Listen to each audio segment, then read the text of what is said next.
And welcome back to Hannity. A story on the front page of today's New York Times embodies what I've been saying now for days. How do we know exactly who the Syrian rebels are? Now, here's the backstory. Now, the newspaper got its hands on a disturbing video, and the report reads, quote, "This scene documented in a video smuggled out of Syria a few days ago by a former rebel who grew disgusted by the killings offers a dark insight into how many rebels have adopted some of the very same brutal and ruthless tactics as the regime that they're trying to overthrow." Now, we want to warn you, the video you're about to see is very graphic. Take a look. 50 عاما والنضال نفاق 50 عاما والدمار بشامنا 50 عاما للفساد رفاق والموت ذل والحياة لقول الله لا عاش لي صمت ولا إطراق ما ترهبون طريقنا وأنيسنا أنا ليوم شهادة عشاق يا قاتل الأطفال طوبى للعدا قد فقت لا دين ولا أخلاق قسما برب العرش هذا عهدنا أنا سنثأر واليمين نطاق وستدفعون دماءنا أضعافها يوم بيوم والدم استحقاق.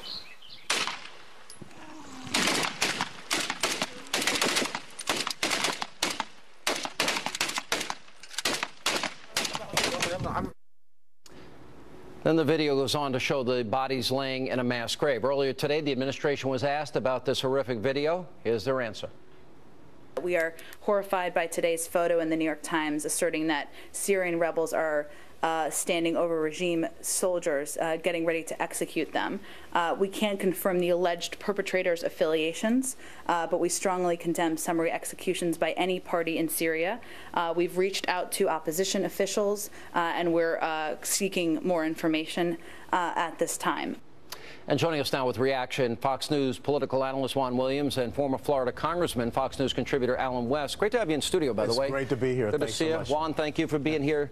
Look, I've been explaining this to as many people that are actually aware of what's going on the ground, that there, especially 30 months ago, there was a more secular, pro-American, more moderate rebel forces like the Free Syrian Army. Yes.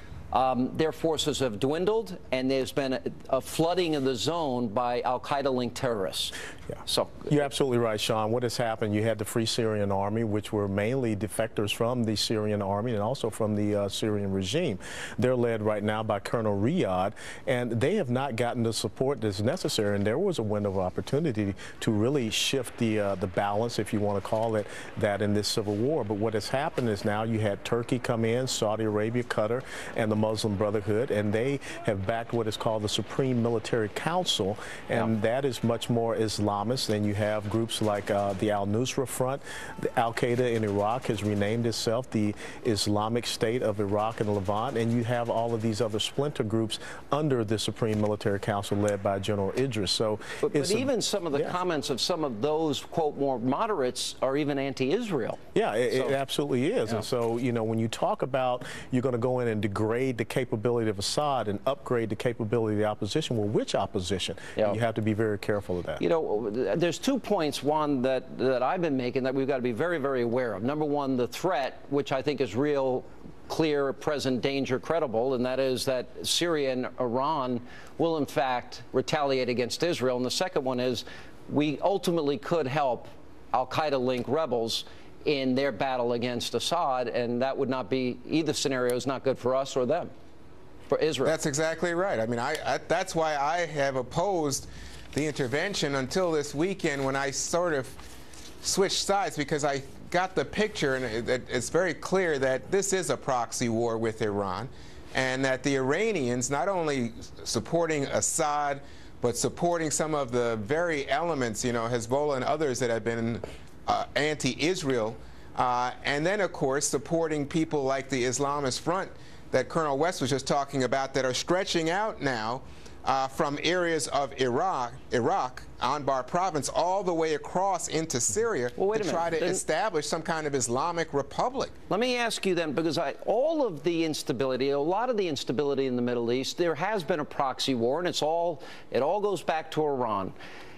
In my view, with their threats to wipe Israel off the map, their ideology is they are the modern-day Nazis. They want a modern-day Holocaust. So if you agree with me that they are the proxy here, wouldn't it make sense that if we really wanted to have an impact, rather than lob a few cruise missiles in to Syria, which I don't think would be very effective based on days, not weeks, and no boots on the ground, why don't we do what we should do, and that's take out Iran's nuclear sites?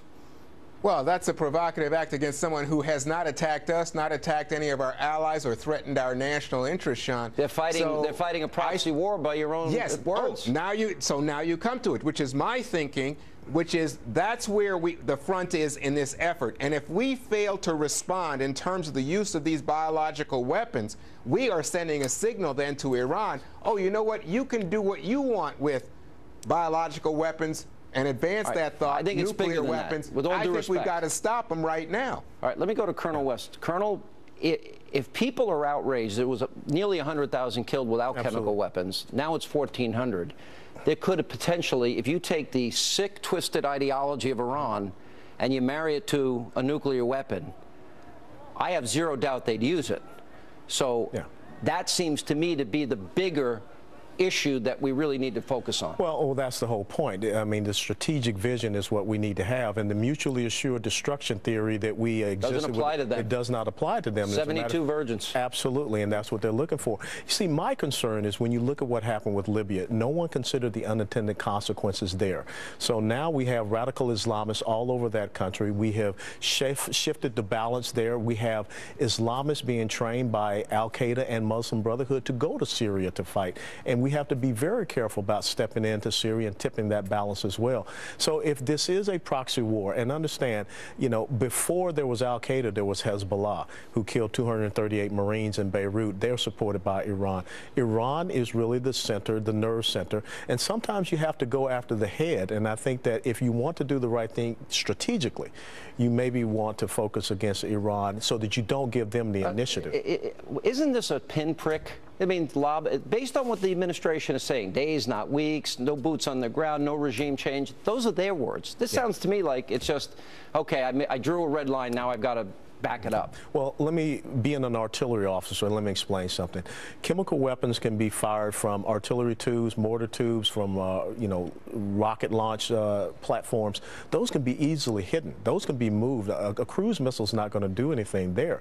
So you're not really degrading this capability. And as a matter of fact, I could take a chemical weapons munition and I could turn it into an IED and, you know, bury it into the ground. So when we're talking about degrading his capability, what are we really looking at? He can still come back and use those capabilities, but even worse, who's to say that the rebel forces will not move against those chemical munition stockpiles and get it? Because you can't blow up a chemical munition stockpile. You just cannot. All right. No, that's a good point, but I must say that you can degrade the overall command and control structure inside of Syria. You can attack him in such a way that he feels it, and that even his Air Force, Colonel, his Air Force, if they take a couple hits, then their ability to control the skies over Syria is less, and then the rebels have a better chance. And from the administration point of view, the rebels you can then might be Al-Qaeda related, though, Juan. Nobody knows.